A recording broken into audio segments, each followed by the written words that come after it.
Sentir lo que ocurre en nuestra comunidad es el primer paso para la reflexión social y espiritual sobre la contingencia. El segundo paso es tomar acción y así juntos caminaremos creando vida en abundancia. Les invitamos a escuchar Pasos Pedregosos, conducido por Mauricio Silva Gutiérrez, educador social y bachiller en teología, para reflexionar sobre la contingencia social, cultural y espiritual de Curanilahue, a través de Radio Misterio 99.3 de la frecuencia modulada.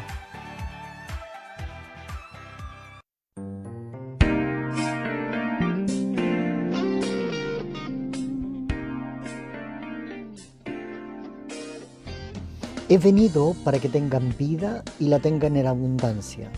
Con la lectura del Evangelio de Juan, capítulo 10, versículo 10, damos inicio al programa del día de hoy, Pasos Pedregosos.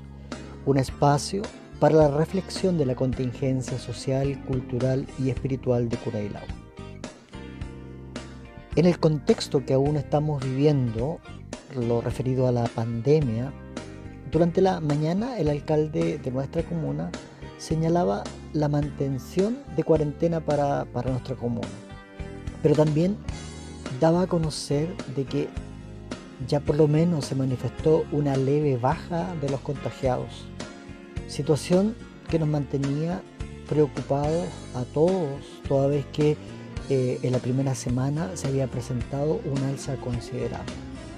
Así que esperamos que vayamos a la tendencia de la baja. Para ello también debemos hacer un llamado respecto a respetar estas cuarentenas, a respetar las medidas preventivas que nos sugieren las autoridades de salud, de manera tal de que cuidándonos nosotros nos podamos cuidar también mutuamente y podamos salir adelante de manera favorable de todo este proceso que estamos viviendo, que a veces nos mantiene en incertidumbre, pero que sin embargo creemos de que, o esperamos que ya pronto pueda pasar.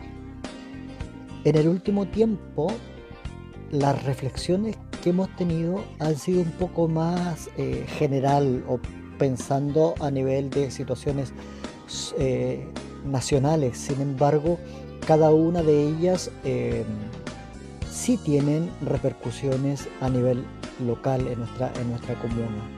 Digo esto porque como el objetivo de nuestro programa habla de una reflexión a partir de Curanilahue o en Curanilahue, queremos hacerla desde acá también, asumiendo muchos de los procesos que a nivel nacional nosotros también estamos viviendo. En el programa anterior, por ejemplo, estuvimos hablando un poco sobre la participación cristiana en la política, pero también haciendo referencia de que nuestra comuna y nuestra provincia hay un número considerable de cristianos. Cuando hablamos de cristianos y ampliando el espectro, no solamente de una rama en específica, el porcentaje es altísimo de las personas que habitan nuestra comuna, que habitan nuestra provincia y que profesan la fe cristiana en sus distintas ramas. Cuando hablamos ya diferenciándola de la rama más protestante y que culturalmente nuestra zona asociada principalmente al pentecostalismo, a la iglesia de corte pentecostal, también estamos hablando de un número importante de profesantes y de personas que confiesan esa fe. Ahora, ¿por qué hemos estado hablando de la participación cristiana en la política?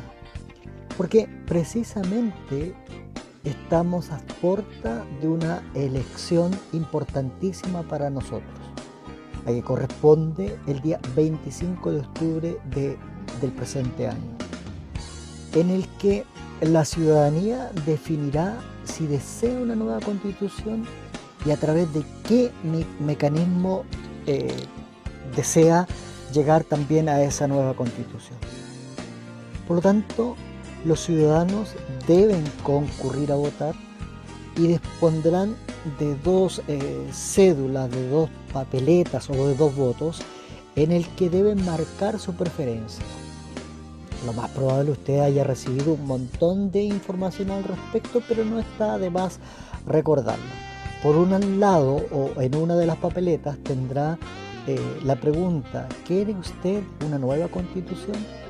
Respecto de la cual se podrá responder apruebo o rechazo. Y es como se ha manifestado también las posturas a nivel nacional, sobre todo manifestadas en las propagandas que se han hecho. La segunda cédula tendrá la pregunta: ¿qué tipo de órgano debería redactar la nueva constitución? En la cual usted podrá marcar la alternativa convención mixta constitucional, la que estará integrada, si es que usted opta por esa opción, en partes iguales por miembros elegidos popularmente y parlamentarios o parlamentarias que están en ese momento están en ejercicio. Pero también tiene la otra opción, que es la convención constitucional. Esta estará integrada, si que usted opta por esa opción, estará integrada exclusivamente por miembros elegidos popularmente. Gente, en otras palabras, gente nueva. Este proceso, como bien usted lo sabe, es precedido por un tiempo de campaña, sea en televisión o por los medios que se estimen convenientes. En Chile este proceso está regulado por ley, y precisamente esta semana en la que se comenzó la franja electoral en televisión y otros medios, se generó una polémica importante, diría yo, o de dimensiones importantes. Una de las tantas en realidad, porque creo que todo este proceso sí o sí va levantando distintas polémicas, diversas opiniones al respecto. Y que esta en particular generó diversas reacciones y que guarda relación con la inclusión en un discurso de un representante de los evangélicos por el rechazo, y que señaló algunas frases que quisiese recordar un poco para traer también la reflexión. Él comienza, o dentro de las cosas que plantea, dice: en octubre, o el mes de octubre, haciendo referencia a octubre del año pasado, principalmente a las manifestaciones que comenzaron. Él dice: octubre estuvo marcado por un fuerte sentimiento de homicidio, con robos, saqueos y destrucción. ¿Le parece familiar?, dice él. Claro que sí. La Biblia dice que Satanás vino precisamente a matar, robar y destruir. Continúa él manifestando en el espacio que se le ha dado en esa parte de la franja, asumiendo también no solamente la representatividad de los evangélicos por el rechazo, sino en su discurso asumiendo la representatividad de todos los evangélicos. Y dice: quizás usted se ha dejado llevar por la opinión popular, pero la Biblia dice: no seguirás a los muchos para hacer el mal, y cualquiera que se hace amigo del mundo se constituye enemigo de Dios continuo. La pregunta: ¿a quién está escuchando usted?, señalaba en su presentación: ¿al mundo o a Dios? Y luego él dice: yo estoy del lado de Dios y rechazo una nueva constitución. Para concluir en su presentación, el representante de los evangélicos, de acuerdo a él, pero sabemos que la representatividad que tiene es solo de los evangélicos por el rechazo. Entonces, quisiese mencionar como algunos puntos, o reflexionar más que mencionar, algunos puntos que él señala. Primero, y como lo hemos dicho en repetidas ocasiones en este programa, que cuando hacemos una reflexión y asumimos ciertas posturas, debe hacerse a partir de una reflexión profunda de las escrituras, teniendo o de la mano de las herramientas necesarias para esa buena interpretación, porque esa interpretación elabora algunos discursos, pero también construye ciertas realidades, ciertos pensamientos, pero también condicionan decisiones y acciones de muchos y muchas que, al escuchar ese discurso y estar ese discurso impregnado del nombre de Dios y de las Escrituras, que es el libro sagrado de las Escrituras, me refiero a la Biblia, que es el libro sagrado de los evangélicos, entonces hay que prestar mayor atención y también hacer un llamado de atención, puesto que quien lo hace de esa manera tiene que hacerlo de manera muy responsable.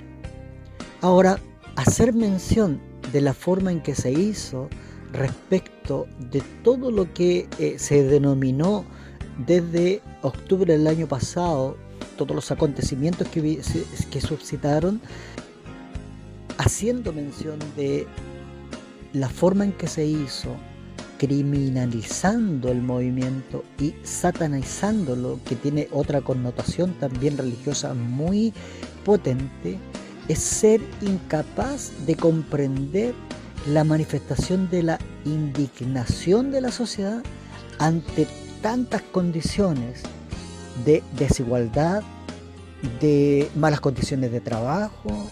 Y cuando hablo de malas condiciones de trabajo, usted tal vez podrá decir, pero la gente hoy por hoy cuenta con su tiempo de descanso, cuenta con las implementaciones de seguridad apropiadas, hay algunas indicaciones internacionales que se van exigiendo a las empresas, pero cuando hablo de malas condiciones de trabajo me refiero principalmente, entre otras, también a esta forma de relacionarse de patrón a trabajador, puesto que muchas veces condicionan incluso su decisión y su pensamiento, sometido bajo el temor de despedirlos si toman algunas posturas. Por ejemplo, cuando hablamos de condición de trabajo, también estamos hablando de los bajos salarios que existen en nuestro país y que aumenta o deja en evidencia las desigualdades que siempre han sido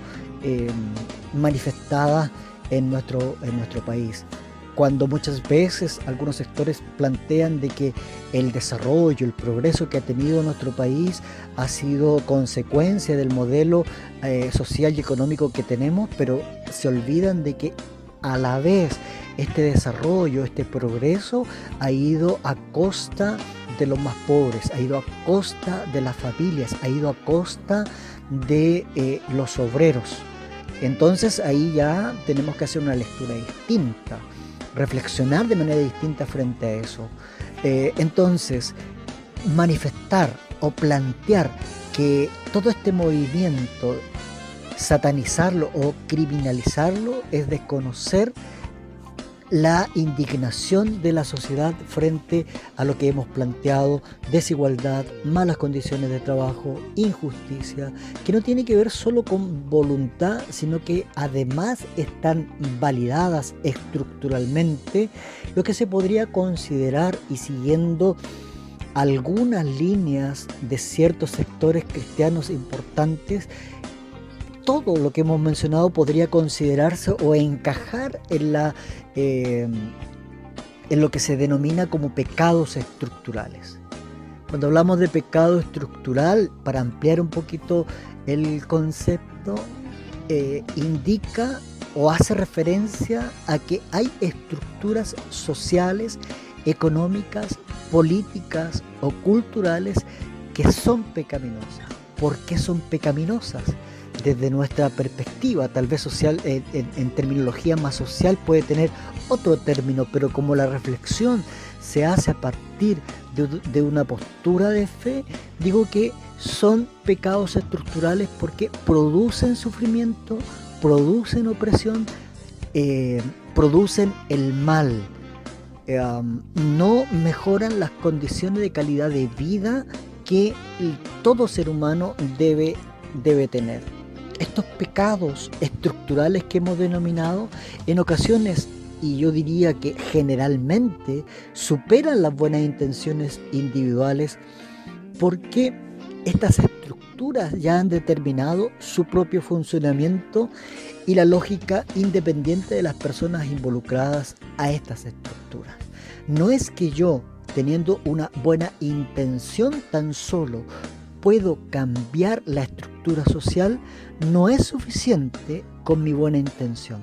Por eso es que cuando hablamos de pecados estructurales frente a todo esto que hemos estado señalando, estas estructuras condicionan nuestra existencia y que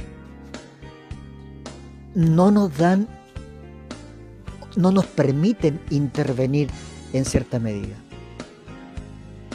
Como decía Monseñor Oscar Romero, el rol perverso del pecado estructural no es consecuencia del azar, sino que representa la voluntad de un esfuerzo organizado para defender y favorecer un grupo de intereses determinados y que corresponde a la racionalidad de exclusión y explotación inherente al sistema socioeconómico vigente.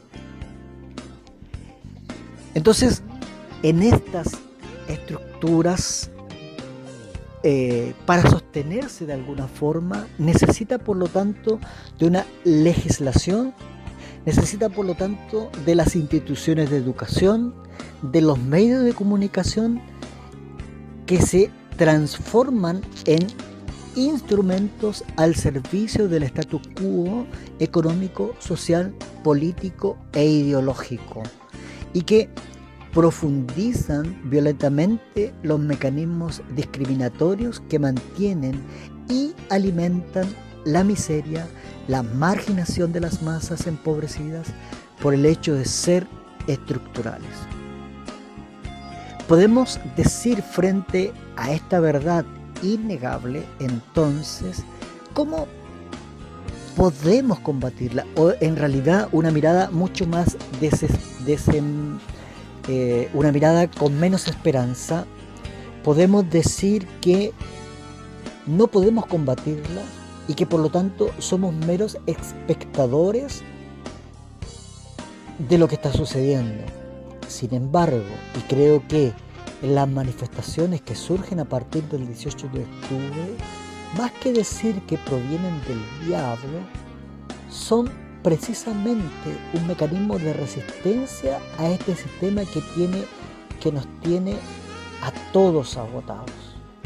Sin desconocer, y aquí tengo que hacer un paréntesis, que existieron algunos hechos aislados que sin duda se rechazan. Pero el fin que está detrás de estas manifestaciones es lo que debemos también rescatar. Por otra parte, creo yo que otra forma de oponerse a estos pecados estructurales para no decaer en la desesperanza es este llamado precisamente a participar de estas elecciones, que es otra oportunidad, o que podríamos ver como otra oportunidad de combatir estos pecados que hemos mencionado y que hemos denominado como estructurales. Dicho esto, debemos preguntarnos, ¿cómo se aplica entonces lo que pronunció este representante en la franja política, que el diablo viene a matar, robar y destruir? O dicho de otra manera, ¿quiénes son realmente los que están más cerca de la aplicación de este versículo, si lo pudiésemos aplicar de manera literal en estas circunstancias? ¿Los que quieren atribuirle algún hecho puntual, o los que socialmente, históricamente han defendido, han protegido un sistema que discrimina, un sistema que mutila, un sistema que más que llevar a la vida, mata lentamente a las personas? Tal vez más de alguno nos diga, a propósito de la mención de las manifestaciones, que hay otra forma de manifestarse, más pacífica. Y cuando hablamos de manifestaciones pacíficas, rápidamente recordamos al Premio Nobel de la Paz para indicar cómo es que deben ser las manifestaciones que los cristianos deben liderar. Y tal vez cuando recordamos esto lo hacemos con una mirada un poco más romántica de estos eventos, olvidándonos que la misma lucha que lideró Martin Luther King, que es el Premio Nobel de la Paz, por toda la lucha que él hizo en defensa de los negros, de la igualdad para todas las personas, de derechos, igual se criminalizó, igual él estuvo preso, igual fue acusado de violento, igual se acusó a todas las revueltas que se habían provocado y que provenían también del diablo. Entonces, cuando nosotros miramos esta manifestación pacífica, sin duda que fue pacífica, pensamos que todo era pasividad, que todo era, cada marcha que se hacía o que organizaba y lideraba Martin Luther King, lo que habían eran solo palomas blancas volando alrededor. No, desde la distancia podemos ver que su lucha fue justa, pero en el momento preciso sí se criminalizó, sí se satanizó, y por lo tanto debemos entender que toda manifestación que pretende cambiar estos pecados estructurales y que de alguna manera atenta contra la comodidad de los poderosos, sin duda que van a surgir pensamientos religiosos, políticos y desde la línea que sea, con el fin de acallar, apagar, silenciar y finalmente destruir todo tipo de manifestación. Por lo tanto, hoy es tiempo de reflexionar, de pensar cómo vamos a presentarnos nosotros también en esta oportunidad que se nos da, esta herramienta que se nos entrega para cambiar las estructuras sociales en las cuales estamos viviendo, considerando y reflexionando respecto de que la sociedad en la que vivimos también debe reflejar de alguna manera los principios del reino que hemos aprendido al interior de nuestras iglesias. Escuchemos la canción A tu modo de Cristóbal Fons.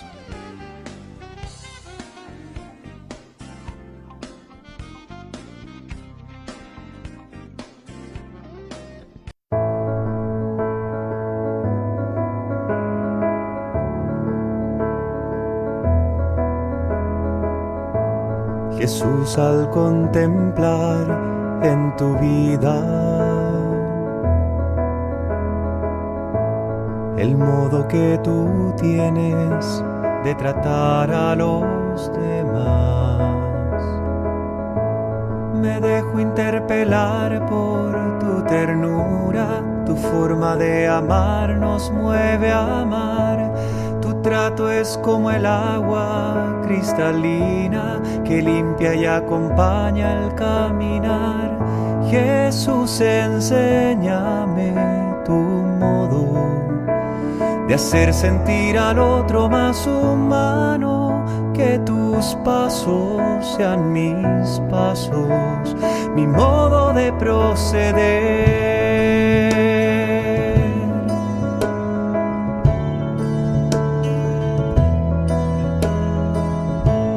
Jesús, hazme sentir con tus sentimientos,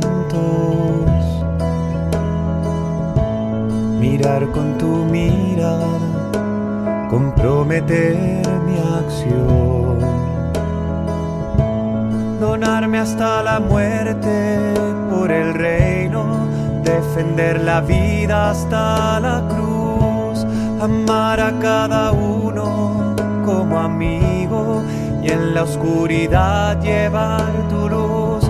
Jesús, enséñame tu modo de hacer sentir al otro más humano, que tus pasos sean mis pasos, mi modo de proceder.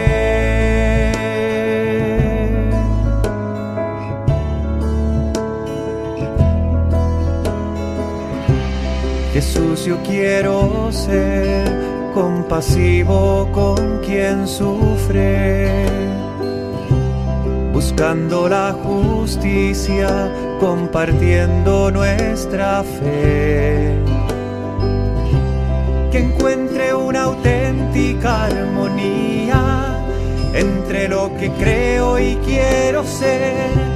Mis ojos sean fuente de alegría, que abrace tu manera de ser. Jesús, enséñame tu modo de hacer sentir al otro más humano. Que tus pasos sean mis pasos, mi modo de proceder.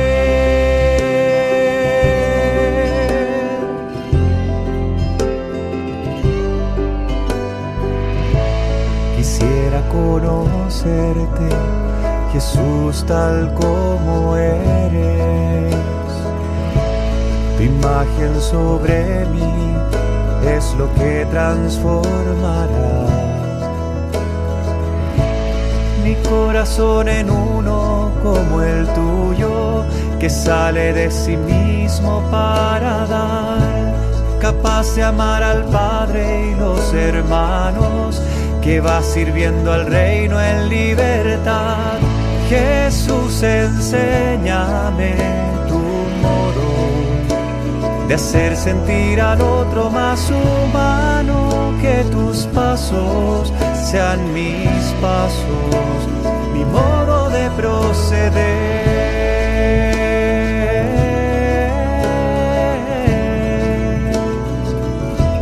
Enséñame tu modo, Señor.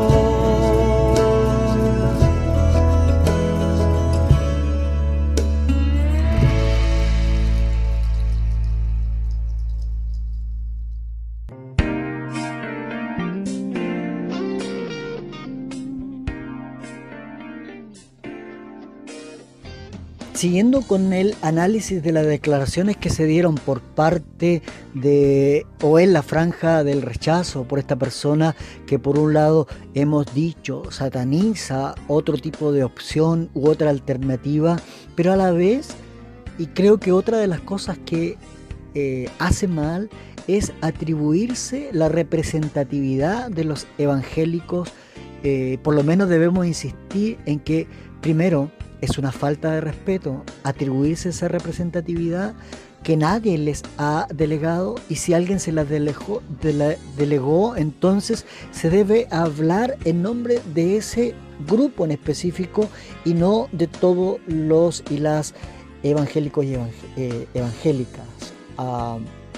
Y creo que es lo que ha permitido también, luego del paso de los días, clarificar y comenzar a hablar ya de los evangélicos que están por el rechazo y de los evangélicos que están por el apruebo. Y así claramente no se asume una representatividad que no es tal. ¿Por qué? Porque también es una manifestación del desconocimiento de lo heterogéneo que es el movimiento evangélico. Me gusta el término movimiento, lo escuché en algunas de las declaraciones que han habido en el último tiempo de parte de los evangélicos. Movimiento porque en él podríamos fijar, si no hablamos de una denominación determinada o una corriente determinada, podemos fijar fácilmente las más de 3.000 denominaciones existentes en Chile. Lo que podríamos decir entonces que este movimiento diverso se organiza mediante estas corporaciones con sus respectivas estructuras y sus propios pensamientos teológicos y valóricos, y que se desprenden de una interpretación, se supone, de la Biblia, libro sagrado que esta religión en cuestión considera como tal. Entonces, este movimiento se manifiesta a través de estas corporaciones que hemos mencionado. Segundo, meterle miedo con que la elección de cierta opción daña a la familia, y aquí tal vez debiésemos ser más específicos, decir que no opta por la opción del apruebo es optar por una opción que hace daño a la familia, que destruye a la familia, es también utilizar y recurrir también a la sensibilidad del pueblo evangélico. ¿Por qué? Porque para nosotros los evangélicos la familia es una institución muy preciada, muy valorada, y obviamente si alguien quiere atentar contra ella, vamos a defenderla. Pero decir que optar por la opción del apruebo es dañar la familia, es utilizar el miedo y el terror sin una base empírica, sin un fundamento sostenible, sino más bien en el supuesto, en lo que creo que podría pasar, obviando también lo que ha pasado, si es que son algunos elementos que quisiesen defender lo que ha pasado con la Constitución actual. Nuestra Constitución efectivamente reconoce la familia como núcleo fundamental de la sociedad y la protege. Evidentemente, este es un valor para el cristianismo y la civilización occidental que se debe proteger y que se debe proponer siga en la Constitución Política de la República que va a ser redactada. Aquel elemento debe ser propuesto por quienes creemos en él sin miedo alguno, sabiendo en que en realidad no existe ningún atisbo que nos permita creer que algún movimiento social quiera eliminar este elemento de la Constitución, la familia me refiero. Con todo, en dicho evento debe tenerse en cuenta que según el artículo 17.1 de la Convención Americana de Derechos Humanos se establece que, comillas, la familia es el elemento natural y fundamental de la sociedad y debe ser protegida por la sociedad y el Estado. De esta manera, esta norma permanecerá como derecho fundamental a todo evento, pues la familia y su protección es un derecho humano. Y aquí debemos recordar que el proceso para la nueva Constitución, de acuerdo al artículo 135, deberá, y esto se desprende del acuerdo que llegan para modificar la Constitución, deberá respetar el que Chile es una república democrática, entre las primeras cosas, las sentencias firmes y, lo más importante, los tratados internacionales. Esto implica entonces que debe respetar los tratados internacionales de derechos humanos, entre ellos el que acabamos de mencionar, y que en cada uno de ellos se establecen que con más intensidad que en la Constitución actual, los derechos fundamentales más importantes y que todos valoramos: vida, igualdad ante la ley, libertad de pensamiento y de conciencia, libertad religiosa, así como las libertades de expresión, derecho a reunión, debido proceso, entre muchos otros. Tercero, es manifestar ignorancia de la realidad protestante evangélica. Es querer desconocer su diversidad evidente que ha estado presente desde los inicios de nuestro país y que actualmente, como hemos dicho, está diversificada en más de 3.000 denominaciones evangélicas con sus propias estructuras y principios teológicos. En otras palabras, podríamos decir entonces, el hecho de que los evangélicos sean tan diversos, que es una pregunta recurrente que existe, es debido a que efectivamente a Chile o en Chile ya aparece el evangelio dividido, distintas corrientes en distintas partes del país que se van asentando, que van luchando por sus derechos y que cuando van naciendo nuevas corporaciones más nacionales también van surgiendo de manera independiente y diversa, que podría alguien decir que es una debilidad. Sin embargo, también es una fortaleza porque permite el desarrollo de esta libertad de conciencia que vamos a mencionar también de manera un poco más libre y no tan determinada por ciertas estructuras. Cuarto, un enfoque como este atenta contra la libertad de conciencia que tanto fue defendida por nuestros reformadores y reformadoras en el siglo XVI y que dio origen a cada una de nuestras denominaciones evangélicas. Recordemos, Martín Lutero, el 31 de octubre de 1517, clava sus 95 tesis y argumentos en contra de las prácticas, principalmente de las ventas de indulgencia, en la puerta de la Iglesia Católica de Wittenberg en Alemania. En este contexto, Lutero fue posteriormente excomulgado por la Iglesia Católica y su excomunión provocó la división en Alemania. En 1521, Lutero fue llamado por Carlos V, emperador del Sacro Imperio Romano Germánico, a comparecer ante la Dieta Imperial de Worms para defender su posición. Aquí pronunció las famosas palabras de las cuales hacen mucho sentido en nuestras vidas. Él dice, frente al llamado de retractarse de lo que él está planteando, dice lo siguiente: mientras yo no sea rebatido a través de las sagradas escrituras y con razones evidentes, no quiero ni puedo retractarme, porque es penoso y peligroso ir en contra la conciencia. Dios me ayude, amén, fue la declaración de Martín Lutero.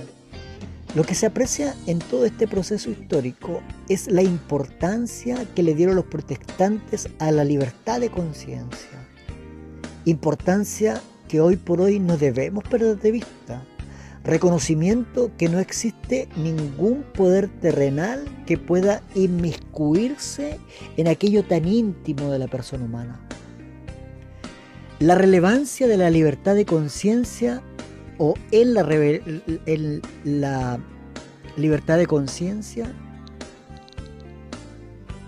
la relevancia de la libertad de conciencia subyace en que ésta marca el inicio incluso de todas las otras libertades, y desde la concepción de la relevancia en que se ejerza la libertad de conciencia se desprende el ejercicio de otras libertades. Cuando existe libertad de conciencia, entonces existe libertad religiosa, y junto con esa libertad de expresión, pues el ejercicio de la libertad de expresión incluye el derecho a recibir información e ideas de preferencia y también impartirlas a los demás. No podemos entonces adueñarnos de ningún pensamiento de las personas que forman parte de las iglesias evangélicas, ni atribuirnos representatividad de estas. Sin duda existen corporaciones que dan algunos lineamientos y sugerencias, pero no pueden, y eso también es un llamado a prestar atención, no pueden ordenar o dar órdenes absolutas con la obligación de obedecer. Eso atenta contra la libertad que ya hemos mencionado y por lo tanto contra nuestra identidad. Es sano hablar en nombre personal entonces, o en representación de los grupos o colectivos que efectivamente representan o se le ha dado la atribución para hacerlo, pero también hay que mencionarlo, esto también ha sido un error por parte de los sectores que se oponen al rechazo, pues encasillan también de manera absoluta a todos los evangélicos, pensando en que todos los evangélicos están representados ahí. Entonces también como sociedad tenemos una tarea, nos guste o no, pero toda vez que queramos mencionar o referirnos a un grupo determinado, por lo menos debemos darnos la tarea de conocer, de aprender de estos movimientos o grupos determinados. De lo contrario terminamos haciendo lo mismo, que rechazamos aquellos que lo hacen de esa forma. Entonces ojo también con eso. ¿Cómo comprender desde la diversidad el conflicto inherentes a las opiniones políticas dentro de un espacio democrático? Simplemente fomentándolas y alimentándolas, abriendo los espacios para el diálogo. La búsqueda de la voluntad divina desde nuestra perspectiva de fe, no significa encontrar una respuesta ideológica única a lo que creemos como solución de los problemas sociales, desde una dinámica de la línea roja con Dios. Implica más bien fomentar la reflexión y la sensibilidad sobre aquellos elementos que nos desafían como sociedad y el compromiso que tenemos de encontrar soluciones como ciudadanos creyentes que compartimos en comunidad con otros y otras, y para ello van a surgir diversas respuestas según las opiniones, subjetividades y posicionamientos políticos, pero también a partir de la reflexión que se haga de la Escritura. Escuchemos a continuación a Roberto Orellana con la canción Jesús de Nazaret.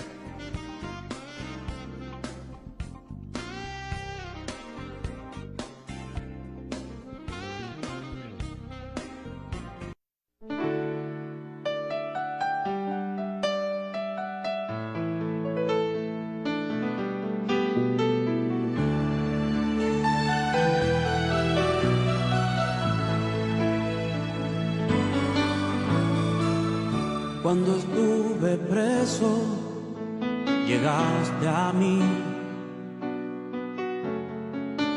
Cuando estuve enfermo, me viniste a ver. Cuando estaba solo, fuiste tú mi compañía. Me diste agua de vida, oh, cuando tuve sed. Cuando estuve en silencio, escuché tu voz. Cuando tuve hambre, me diste de comer. Cuando mi llanto era amargo, fuiste mi consolador. Siempre estás conmigo, Jesús de Nazaret.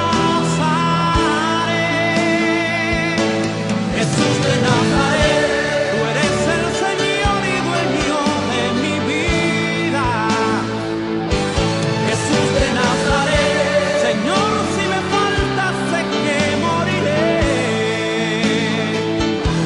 Jesús de Nazaret, mi cárcel de pronto se quedó vacía, porque llegaste tú, Jesús de Nazaret.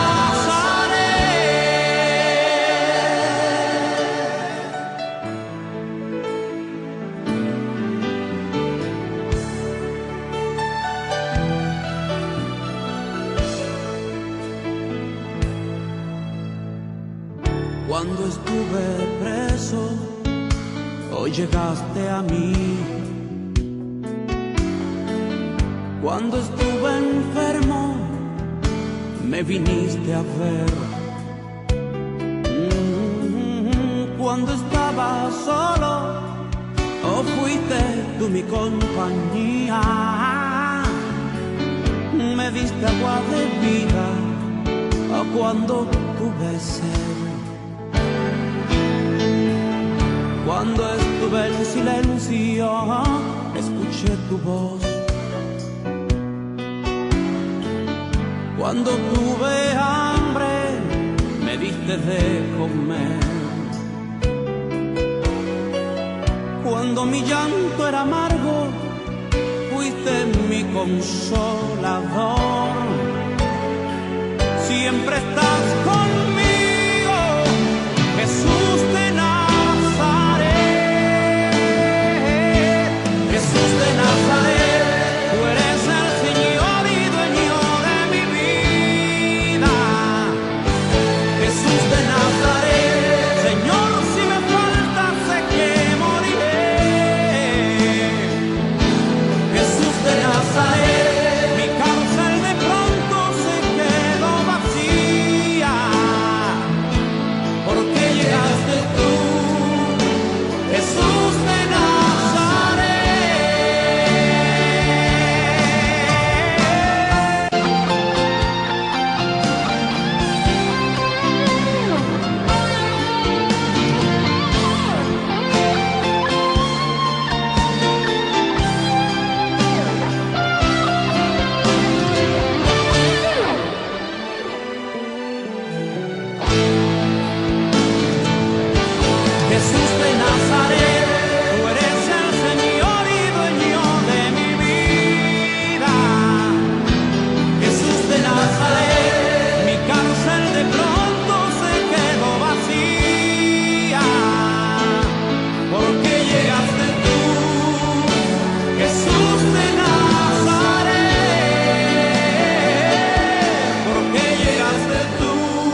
Sin duda, estas declaraciones generaron diversas reacciones. Aparecieron muchas declaraciones públicas, pero ya de manera un poco más formal, representando a ciertos grupos evangélicos. Ciertas denominaciones o corporaciones también redactaron sus propias declaraciones públicas, y eso creo que también es favorable, transparentar las posturas distintas que existen en el mundo evangélico. Además, permitió abrir el debate y visualizar esta diversidad de pensamiento, y que hoy ya se hable más bien de evangélicos por el rechazo y evangélicos por el apruebo, también se desprende de esta declaración que se dio, o esta propuesta que se presentó en la franja electoral. Por otro lado, el planteamiento absolutista de que si tú votas de tal manera eres del diablo, ofende no solo a una parte importante, por un lado, del mundo cristiano, donde, como ya hemos dicho, hay otros creyentes, sino también ofende a parte importante de otras religiones, o simplemente a otros que no comparten nuestra fe. Porque si bien es cierto, se hace una interpretación de alguna manera del pensamiento evangélico, sin embargo, al decir quien vota rechazo es del diablo, todo aquel que intenta, por las convicciones que sean, votar por el apruebo, entonces serían del diablo, es ofenderlo de manera gratuita.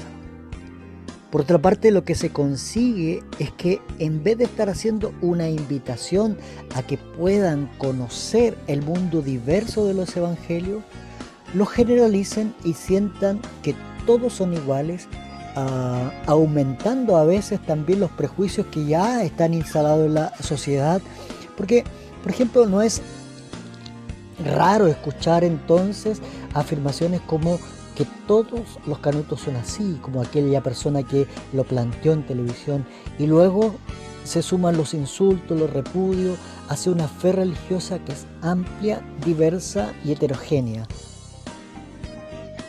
Cada vez que enfrentamos un proceso electoral, y asumiendo una mirada crítica, queda en evidencia también la necesidad respecto a la formación política y a la reflexión teológica desde muchos aspectos dentro de las filas evangélicas.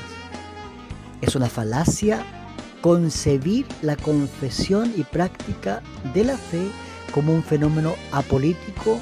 Pensar en lo contrario es desconocer nuestra propia historia, de la que hemos hablado en el programa anterior, pero también al inicio de este programa. Por lo mismo, creo yo que tenemos el desafío no de asumir una postura particular, ya que nuestras iglesias son profundamente plurales, sobre todo en sus matices sociopolíticos, sino la comprensión del proceso democrático, donde debe existir el diálogo y la convivencia.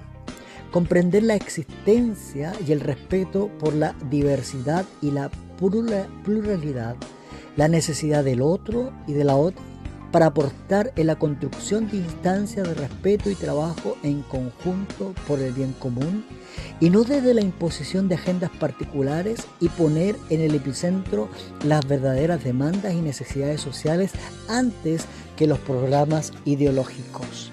Si no comprendemos esto básico, pretender entrar en el juego político en el juego democrático, que es parte de la política, es ir entonces a imponer una forma de pensar, y por lo tanto generar más que acuerdos, más que convivencia, más que diálogo, generar rechazo. Y tal vez este pensamiento no solamente corre para aquellos quienes profesamos la fe cristiana evangélica, sino este pensamiento absolutista que a veces se adopta desde algunos sectores también políticos.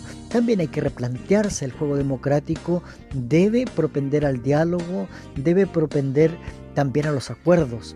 Entonces, por lo tanto, ahí hay mucho todavía que aprender de manera que podamos también, no solo los evangélicos, sino todo aquel que quisiese aportar desde su pensamiento político a la construcción de una mejor sociedad. Pero también comprender el proceso democrático en el que debe ser, como dijimos, un espacio de encuentro y de diálogo, de respeto por la diversidad y pluralidad de pensamiento, pero también de acuerdos que ayuden a una mejora, a una mejor convivencia social. No a la descalificación, no a la discriminación, debiese ser nuestro paradigma. Quisiera compartir, para ya ir terminando nuestro programa, una declaración pública que emitió las iglesias evangélicas y protestantes de Chile, representada en la Plataforma Evangélica de Servicio. Esa es la representatividad de estas corporaciones, que son varias. No las voy a mencionar para no hacer tan extenso este espacio, pero sí me llamó la atención la declaración que ellos dieron y me gustaría compartirla porque tiene algunos elementos importantes a reflexionar. Ellos dicen en su declaración esto de parte de la Plataforma Evangélica de Servicio, en la que pertenecen algunas iglesias evangélicas y protestantes de Chile. Llamamos, dicen ellos, a todos los ciudadanos a cumplir su responsabilidad cívica, concurriendo a los lugares de votación, a emitir el sufragio bien informados, cumpliendo rigurosamente las instrucciones y normativas dictadas por las autoridades sanitarias, recordando que estamos en pandemia, y ejerciendo la libertad de conciencia que Dios nos otorgó, de la cual gozamos en Chile. El segundo punto que plantean ellos es la diversidad del numeroso pueblo cristiano evangélico. No es prudente ni pertinente, dicen ellos, en un tema tan sensible como este, abrogarse la representatividad de las iglesias. En el tercer punto de esta declaración dicen ellos: considerando que la iglesia deberá cumplir su misión cualquiera sea el resultado del plebiscito, debemos encarar el debate y las argumentaciones en los diferentes ambientes que nos desenvolvemos con respeto por quien piensa diferente. El cuarto punto de esta declaración dice: teniendo presente que en sus 2000 años de existencia la Iglesia ha debido enfrentar diversas formas de gobierno humano, interactuando a través de los siglos con sociedades de variadas cosmovisiones, culturas, tribus y pueblos y regímenes jurídicos. En otras palabras, en este cuarto artículo ellos nos hacen o nos quieren recordar de que siempre la Iglesia en sus 2000 años de existencia ha tenido que lidiar con diferentes grupos humanos. Entonces esta no va a ser la vez en que se acalle la iglesia, si es que se quisiese tener temor por ello, sean cual sean los resultados, no asumiendo una postura, sino sean cual sean los resultados. Y en el quinto punto dicen ellos: dado lo anterior, recordamos a los cristianos la necesidad de orar siempre por nuestra patria y las autoridades de los diferentes poderes del Estado, para que vivamos quieta y reposadamente, contribuyendo con nuestro ejemplo a hacer reales en nosotros las palabras de Jesús: bienaventurados los pacificadores, porque ellos serán llamados hijos de Dios. Entonces, una de las tantas declaraciones que han comenzado a surgir, creo que el llamado que hacen esta agrupación a partir de estos puntos es un llamado atendible, de manera de que vayamos construyendo diálogo, vayamos aprendiendo a convivir en la diversidad, vayamos aprendiendo a respetar, de manera que con nuestras acciones, con nuestras decisiones, con nuestros modos podamos mostrar mucho más a Cristo, aquel que es el fundamento de nuestra fe. Para finalmente decir lo que decía el versículo inicial con el que comenzamos nuestro programa: he venido para que tengan vida y vida en abundancia. Y precisamente este versículo se contrapone porque está en el mismo pasaje ahí y forma parte del mismo versículo a lo que se planteaba al inicio de la crítica, a la reflexión que se hacía. El diablo viene a robar, matar y destruir. Sin duda, no lo ponemos en duda, que todo aquello que proviene del enemigo, de acuerdo a la Escritura, es solamente robo, es solamente muerte, es solamente sometimiento, es solamente esclavitud. Cuando Jesús aparece en el escenario de la tierra, por esencia, Él comienza a anunciar el reino de los cielos.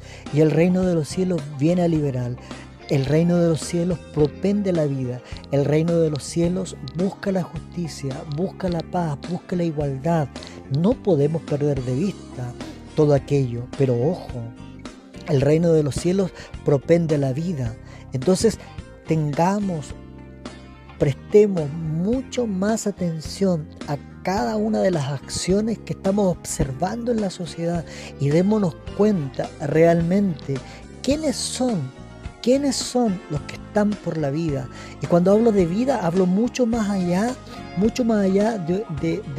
de las leyes del aborto. Estoy hablando mucho más allá de una vida digna para las personas, de una vida digna para aquellos niños que obviamente nosotros pedimos que nazcan, pero que de alguna manera no tienen las condiciones adecuadas, que deben criarse en la calle, que deben ser institucionalizados y que finalmente terminan repitiendo un círculo vicioso que pareciera que a nadie le importa, que pareciera que las autoridades de nuestro país les conviene tener este círculo vicioso andando, de manera que no podamos mejorar una buena educación, no podamos mejorar una salud. Y usted me dirá, ¿qué tiene que ver eso con el hecho mencionado de los niños? Tiene que ver mucho, porque la medida en que exista una educación paupérrima, en la medida en que la salud sea un privilegio, cuando hablo de salud también incluyo la salud mental, en donde nuestros niños que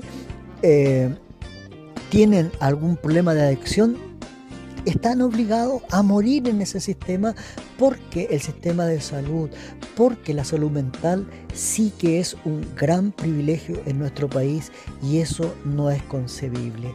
Entonces, cuando hoy tenemos en nuestras manos la posibilidad de soñar, por lo menos, de cambiar las estructuras que son pecaminosas, como lo hemos mencionado, levantémonos, hagámoslo con responsabilidad, bajo una buena reflexión de la Escritura y de acuerdo a los preceptos, de acuerdo a los principios, de acuerdo a los valores que profesamos como cristianos.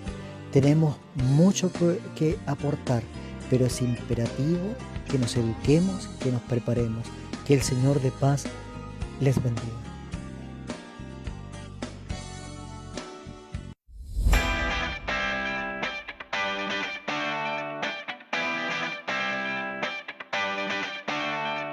Esto ha sido Pasos Pedregosos, un espacio de reflexión sobre la contingencia social, cultural y espiritual de Curanilahue, conducido por Mauricio Silva Gutiérrez.